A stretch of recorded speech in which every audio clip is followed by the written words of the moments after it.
Hello बेटा, 8th science non coaching class में हम रीड करना फर्स्ट चैप्टर बेटा क्रॉप प्रोडक्शन। ठीक है, तो उसमें आपने बेटा डिफरेंट एक्टिविटीज़ पढ़ी हैं। ठीक है, उस एक्टिविटीज़ में आपने क्या पढ़ा, वाटर लॉगिंग पढ़ा आपने, उसमें इरिगेशन पढ़ा और आपने फर्टिलाइजर्स मैन्यूअर्स प्रोवाइड कर रहे हो तो उसको नेचुरल मेथड पढ़ा। ठीक है, और उसके बाद अपना आता है मैन्योर एंड आपने मैन्योर फर्टिलाइजर्स अलग अलग इनको रीड कर लिया। तो कुछ एक मेन पॉइंट्स आते हैं कि मैन्योर और फर्टिलाइजर्स में क्या डिफरेंस है, यानी कि अपनी जो सोइल को हम प्रोवाइड करते हैं मैन्योर या फर्टिलाइजर, तो कौन सा बेस्ट है, हमें कौन सा उसको प्रोवाइड करना चाहिए। वैसे आप एडवांटेजेस इनकी पढ़ चुके दोनों की। ठीक है, मैन्योर किस तरह बनता है, फर्टिलाइजर आपको कौन प्रोवाइड करवाता है, ये सब आप रीड कर चुके हो। ठीक है, तो अब हम इनमें करते हैं difference between manure and fertilisers. ठीक है बेटा, देखो तो मैन्योर एंड फर्टिलाइजर, सबसे पहले मैन्योर कहता है आप अपना इसको घर पे तैयार करते हो, फर्टिलाइजर क्या करते हो, बाई करके लाते हो। ठीक है, इनऑर्गेनिक कंपाउंड्स होते हैं जिन्हें बड़ी बड़ी लेबोरेटरीज में तैयार किया जाता है, उनकी हेल्प से फिर क्या बनाए जाते हैं, फर्टिलाइजर्स बनाए जाते हैं। ठीक है, तो सबसे पहले आता है manure, decomposition of waste, waste के टूटने से डिकम्पोज होने, माइक्रो ऑर्गेनिज्म क्या करते हैं, उस वेस्ट को छोटे छोटे पार्टिकल्स में तोड़ देते हैं और उससे फिर क्या बन के तैयार होता है बेटा, मैन्योर। अब उस वेस्ट में क्या आता है बेटा, जो भी आपका वेजिटेबल वेस्ट हो गया, फ्रूट वेस्ट हो गया, इनके छिलके हो गए आपके वेजिटेबल्स के, फ्रूट्स के छिलके हो गए, काउ डंग हो गया, फैलो डंग हो गया, काउ का गोबर, भैंस का गोबर, ठीक है, और सूखी पत्तियां हो गई, सूखी छोटी टहनियाँ हो गई, ये सब हम, एग सेल्स हो गए, ठीक है, और पेपर्स हो गए, ये सब हम क्या करते हैं, इकट्ठा करते हैं और इनको एक गड्ढा बना के उसमें इन सबको डाल देते हैं और उससे क्या तैयार किया जाता है बेटा, डिकम्पोजिशन ऑफ वेस्ट, यानी कि वहाँ पे वो वेस्ट एंड माइक्रोजेंट की हेल्प से किस में कन्वर्ट हो जाता है, मैन्योर में कन्वर्ट हो जाता है। नेक्स्ट अगर हम बात करें फर्टिलाइजर्स की, क्या होते हैं, इनऑर्गेनिक कंपाउंड्स होते हैं। ये क्या होते हैं, डिकम्पोजिशन ऑफ वेस्ट होता है, ये क्या होते हैं बेटा, इनऑर्गेनिक कंपाउंड्स होते हैं। कौन से इनऑर्गेनिक कंपाउंड्स होते हैं बेटा इसमें, जैसे फास्फोरस हो गया, नाइट्रोजन हो गया, इनको हम क्या बोलते हैं, इनऑर्गेनिक कंपाउंड्स। ठीक है बेटा, जैसे यूरिया हो गया, यूरिया किस में आता है, आपके फर्टिलाइजर्स में, तो यूरिया में क्या क्या डाला जाता है, आपका नाइट्रोजन है उसमें मिलाया जाता है।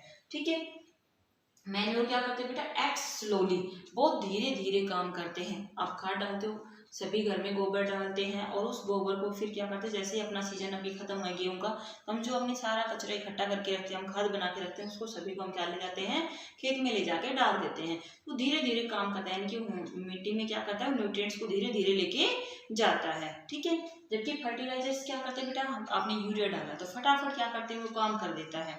ठीक है, एक्ट वेरी क्विकली, बहुत जल्दी से अपना काम खत्म कर देता है और इतनी जल्दी उसका असर भी बेटा खत्म होता है। ठीक है, नेक्स्ट आता है less rich in organic compounds. Manures क्या होते हैं बेटा, इनऑर्गेनिक कंपाउंड में हल्के होते हैं, लेस रिच होते हैं, कि बिल्कुल कम मात्रा में इसमें प्रेजेंट होते हैं। जबकि फर्टिलाइजर्स में क्या होते हैं, रिच इन ऑर्गेनिक कंपाउंड, बनते ही किससे हैं, ये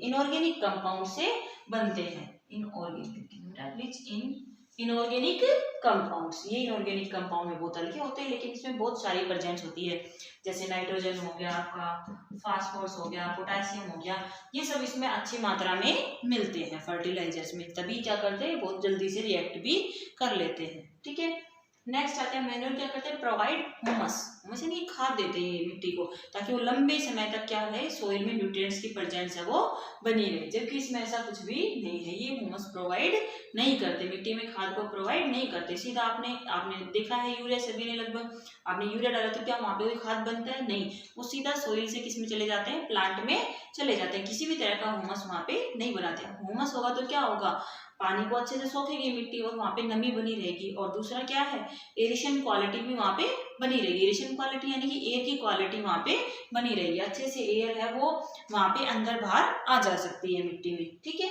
तो ये आपके कुछ डिफरेंस थे मैन्योर एंड फर्टिलाइजर्स के बीच में। मैन्योर आप घर पे तैयार कर सकते हो, फर्टिलाइजर आप बाई करके लाते हो। ठीक है, कैरी करने की बात करें, मैन्योर को कैरी करना थोड़ा सा हार्ड है in compare of fertiliser, fertilisers को आप इजीली कैरी कर सकते हो। ठीक है, अगर हम इसको अफोर्ड करने की बात करें तो आप किसको अफोर्ड कर सकते हो इजीली, आप मैन्योर को अफोर्ड, क्योंकि जो भी वेस्ट मटेरियल होता है उससे आप मैन्योर है वो तैयार कर सकते हो। जबकि फर्टिलाइजर्स क्या होते हैं बेटा, कॉस्टली हो सकते हैं, एक्सपेंसिव हो सकते हैं।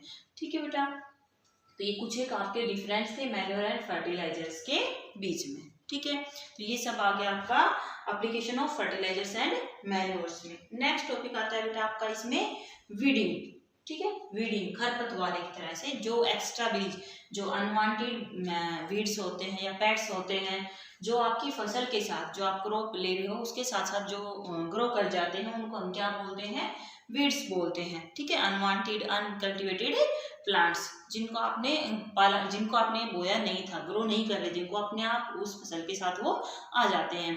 क्या नुकसान करते बेटा, ये आपकी क्रॉप के साथ साथ ये ग्रो करते हैं। जो आपकी क्रॉप जो न्यूट्रिएंट्स चाहिए होते हैं जो आपकी क्रॉप को, वो कौन लेते रहते हैं, ये साइड में जो अनवांटेड प्लांट्स होते हैं ये उस न्यूट्रिएंट को लेते रहते हैं, जिसकी आपकी फसल की यील्ड क्या होती है बेटा, कम होती है, पैदावार कम होती है, ठीक है। तो इन वीड्स को टाइम से निकालना जरूरी होता है, ठीक है। अनवांटेड प्लांट को रिमूव करना जरूरी होता है।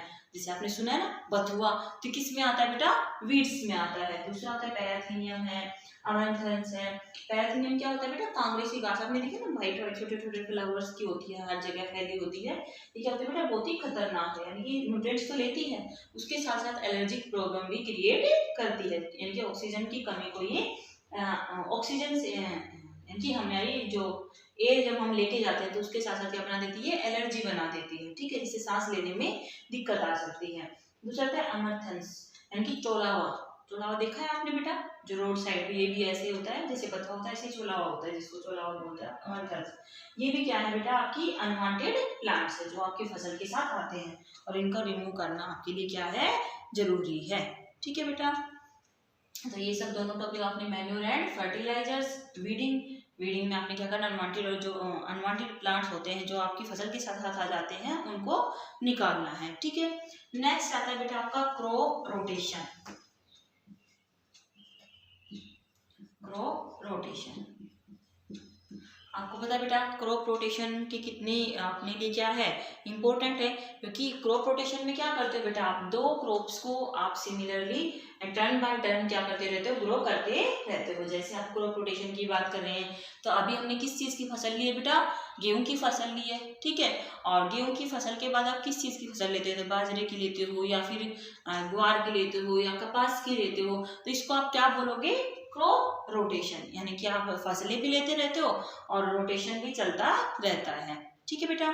जैसे हम नॉर्थन इंडिया की बात कर रहे हैं, हमने अभी गेहूं काटा है, फिर हम क्या कर देंगे, उनको कुछ टाइम के बाद हम उसमें बाजरा मिलेट लगा देंगे, फिर हम बाजरे के बाद फिर से क्या करेंगे, गेहूं लगा देंगे या सरसों लगा देंगे, तो इसको हम क्या बोलेंगे, क्रॉप रोटेशन। क्रॉप रोटेशन से क्या होता है बेटा, जो मिट्टी में न्यूट्रिएंट्स होते हैं उनकी कमी नहीं होती। अब बेनिफिट क्या क्या मिलता है बेटा, इससे सॉइल फर्टिलिटी है वो बनी रहती है, यानी कि मिट्टी की जो उपजाऊ क्षमता है बेटा वो क्या होती है, बनी रहती है, यानी कि उसमें स्पेसिफिक न्यूट्रिएंट्स की कमी नहीं आती। अगर हम कंटिन्यू ही उस जगह पे गेहूं ही बोते रहेंगे, गेहूं ही लेते रहेंगे उस मिट्टी से, तो क्या होगा बेटा, वहाँ पे जो न्यूट्रिएंट्स गेहूं को चाहिए थे उनकी कमी हो जाएगी, वो वीट को न्यूट्रिएंट्स नहीं मिल पाएंगे, वो वहाँ से खत्म हो जाएंगे। तो इसलिए हमारा क्या है बेटा, क्रॉप रोटेशन लगाना जरूरी है, सॉइल फर्टिलिटी को ये बना के रखता है। दूसरा इससे क्या मिलती है, यील्ड, यानी कि पैदावार भी अच्छी होती है, क्योंकि आपने पहले क्या लिया, गेहूं लिया, फिर आपने वहां से बाजरा लिया, तो क्या और दोनों के न्यूट्रिएंट्स उनको आसानी से अलग अलग मिल जाते हैं और जो ह्यूमस है वो भी उसमें बनता रहता है साथ साथ, ठीक है।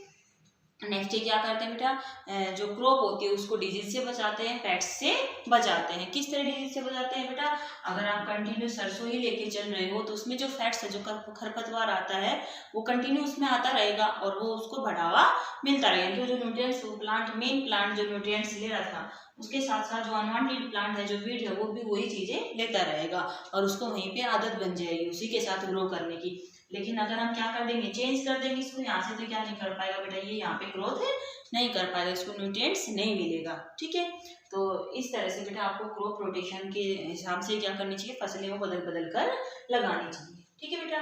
तो ये यहाँ तक का आपने रीड करना है, इसके साथ का आपका PDF है वो आपको मिल जाएगा, उसको आप रीड करेंगे। जैसे ही आपका चैप्टर कंप्लीट होगा बेटा तो हम आपका बुक वर्क और क्वेश्चन आंसर में आपको अलग से लिखवा दूंगी, तब तक आपने सिर्फ इसको रीड करना है।